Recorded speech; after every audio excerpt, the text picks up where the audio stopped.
महंगाई सबसे ज्यादा मोदी जी की सरकार में, ठीक है, मनी इन्फ्लेशन मोदी जी की सरकार में। अब महंगाई पे इनका तर्क होगा, तुम्हारी प्रॉपर्टी 10 साल पहले 10 लाख की थी, 10 साल बाद तुम्हारी प्रॉपर्टी 40 लाख की हो गई, पेट्रोल तुम्हें उतना ही चाहिए। अबे भक्तों, चूतियों, बेवकूफों, मूर्खों, रसोई गैस 10 साल पहले 400 का था, तो उस टाइम भी 400 का महंगा लगता था जनता को, वो 400 रुपए भी ज्यादा लगते थे और उसका आंदोलन होता था।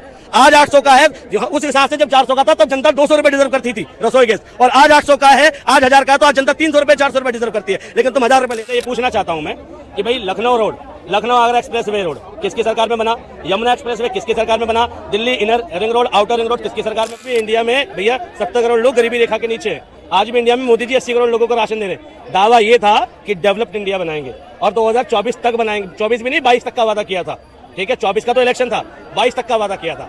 और मोदी जी का वो वादा कहाँ, हवा हवाई। मैंने किए हुए कार्य पे वोट मांगो ना, कहो देश से कि मैंने नोटबंदी करी, मुझे वोट दो, कहो देश से मैंने जीएसटी लागू करी, मुझे वोट दो, कहो देश से मैंने 2 करोड़ रोजगार नहीं दिया, भाई मुझे वोट दो, कहो मैंने G20 किया, मुझे वोट दो। जनता भी पूछेगी ना G20 का फायदा क्या, नोटबंदी का फायदा क्या, तुम्हारे कार्यों का देश में फायदा क्या, 370 हटाई कश्मीरियों का हुआ। क्या चाहती है सरकार से, क्या मुद्दे हैं इस बार? जनता तो बहुत कुछ चाहती है, मगर जो अंधभक्त है ना वो देश के लिए कुछ नहीं चाहते, ठीक है। अभी देखो तमाशा बना कर रख दिया देश का। जनता चाहती है एजुकेशन, जनता चाहती है हॉस्पिटैलिटी, जनता चाहती है बेनिफिट्स, जनता चाहती है भुखमरी से आज़ादी, जनता चाहती है बेरोजगारी से आज़ादी, जनता चाहती है भैया गरीबी दूर हो। जनता की सुन कौन रहा है? यहाँ तो एक तांडव मचा रखा है मोदी जी खुद। भाई धर्म के राजा हो गए, देश के राजा कब बनोगे, देश के प्रधानमंत्री कब बनोगे? सनातन सत्य है, ठीक है, धार्मिक विषय है, इलेक्शनों में भी चलेगा क्या? सब पगला गए हैं भैया। चुनाव इन मुद्दों पे नहीं होना चाहिए और हो रहा है तो इस देश के लिए दुर्भाग्यपूर्ण बात है। मोदी जी तो दावा कर रहे हैं 400 पार आएंगे इस बार। हर झूठ का दावा मोदी जी ने डंके की चोट पे किया है, हर झूठ का दावा। जहां बात सच की हो वहां बात करो। मोदी जी के दावे कहाँ टिकते हैं सच्चाई के आगे? भाई 2 करोड़ रोजगार की बात करो, मोदी जी का दावा कहाँ है? ठीक है, हर गरीब को घर देने वाले थे आज़ादी के 75 साल होने पर, ठीक है, मिल गया क्या? नहीं मिला ना। तो भैया मोदी जी का दावा सच के आगे होना चाहिए, ठीक है। आज भी इंडिया, ठीक है, अंडर डेवलपिंग कंट्री है, ठीक है, डेवलप्ड कंट्री में नहीं आता। आज भी इंडिया में भैया 70 करोड़ लोग गरीबी रेखा के नीचे हैं।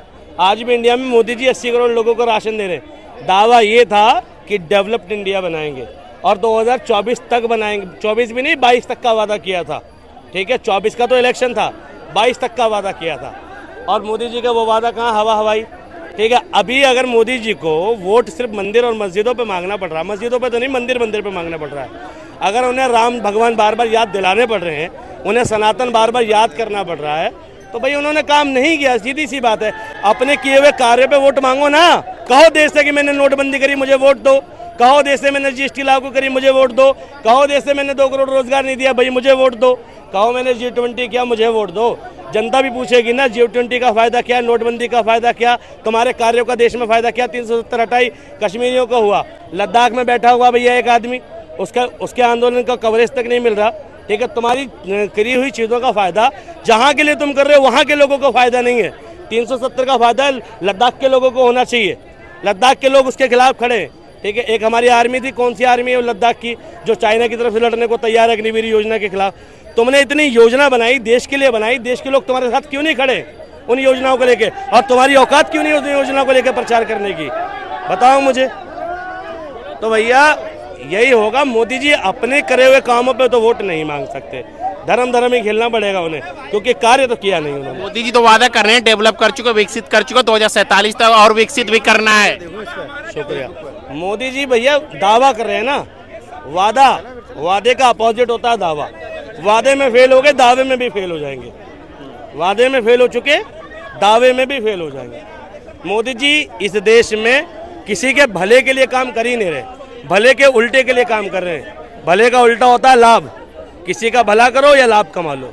मोदी जी देश में प्रधानमंत्री पद पर हैं तो लाभ के लिए हैं, भले के लिए किसी के लिए नहीं। 2024 में क्या लगता है किसकी सरकार आएगी?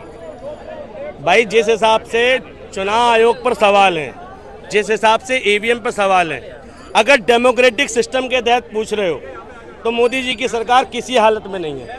लेकिन अगर डेमोक्रेसी की हत्या के दम पर पूछ रहे हो तो मोदी जी 400 नहीं 800 बार भी हैं। क्या लगता है सर, मोदी की गारंटी चलेगी कि नहीं? चलेगी। इधर थोड़ा नजदीक आ जाइए। चलेगी मोदी गारंटी? चलेगी। क्या लगता है देश में काम हुआ है कुछ? बहुत काम हुआ सर। मोदी जी वो दावा कर रहे हैं 400 पार करेंगे, क्या लगता है? देखिए 400 तो सब आदमी कह रहा है कि कोई नहीं कह रहा है कि हम हारने जा रहे हैं।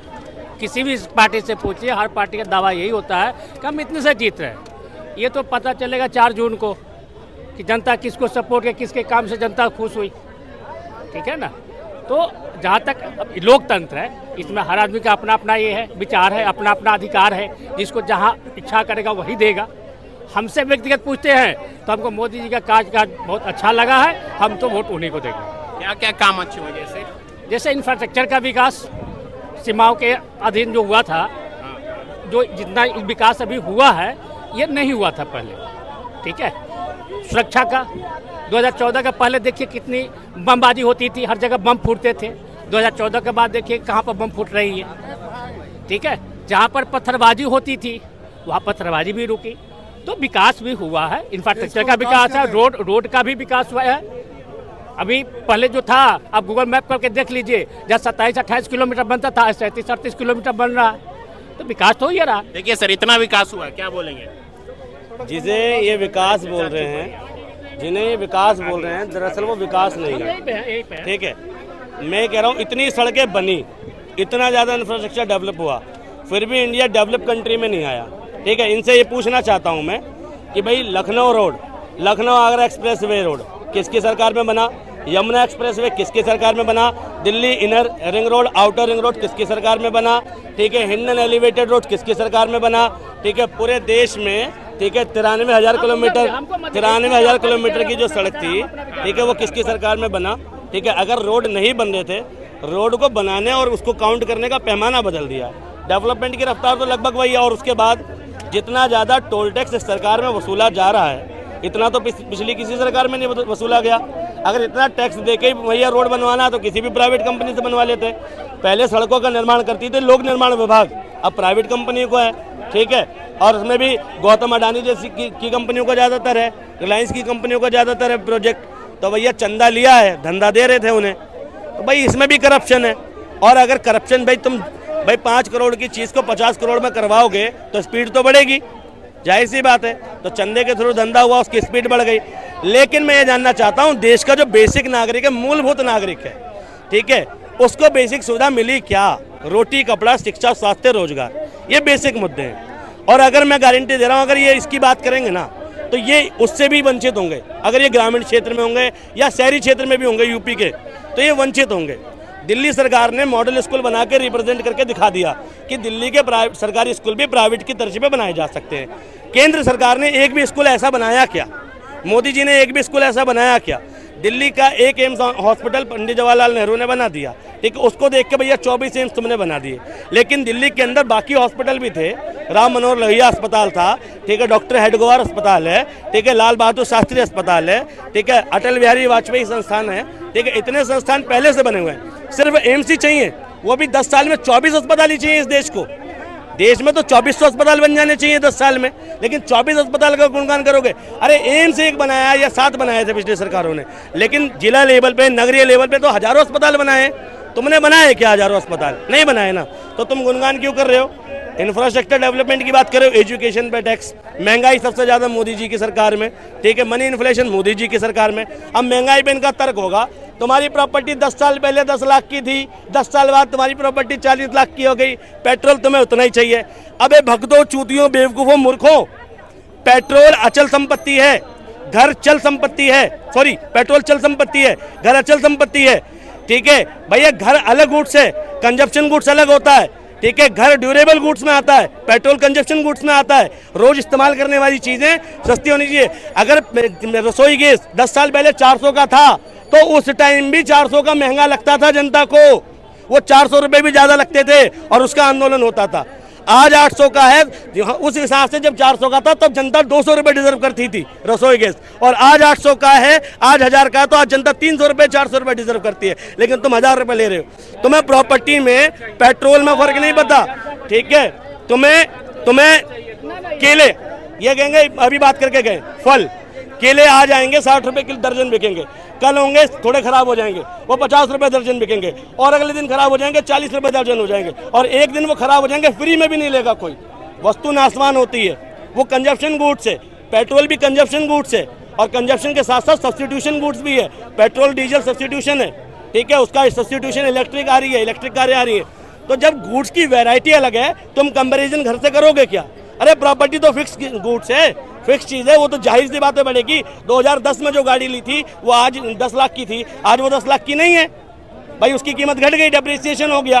पेट्रोल अगर इंटरनेशनल मार्केट में पहले महंगा था और आज सस्ता है, तो तुम सस्ता क्यों नहीं दे सकते भाई? पेट्रोल की पहली सरकार टैक्स कम लेती थी, आज तुम ज़्यादा ले रहे हो, तो तुमसे सवाल क्यों नहीं उठाएंगे भाई? घर की कीमत जो है वो भैया फिक्स चीज़ है और ड्यूरेबल गुड्स है, और उसमें डेप्रिसिएशन होता है, मकान बनता बिगड़ता है, तो उसकी कॉस्टिंग घटती बढ़ती है, लेकिन ज़मीन की वैल्यू तो ज्यों की त्यों रहती है, और वो बढ़ती है समय के अकॉर्डिंग। वो भी बढ़ती क्यों है? वो भी सरकार की पॉलिसी की वजह से, मनी इन्फ्लेशन की वजह से, क्योंकि देश की मुद्रा की वैल्यू लगातार घट रही है। तो मुद्रा की वैल्यू घट रही है तो ज़मीन की कीमत बढ़ रही है भाई, पैसा कमज़ोर हो रहा है तो सीधी सी बात है वैल्यू बढ़ेगी। तो भाई मोदी सरकार कहाँ काम कर रही है महंगाई में, कहाँ काम कर रही है भाई? मुझे 10 सालों में बता दें, बहुत ज़्यादा डेवलपमेंट किया 10 सालों में, खूब सोच के बता दें, एक चीज़ बता दें जो सरकार के नियंत्रण में और सस्ती हुई हो, 10 सालों में एक चीज़ बता दें। क्या बोलेंगे सर?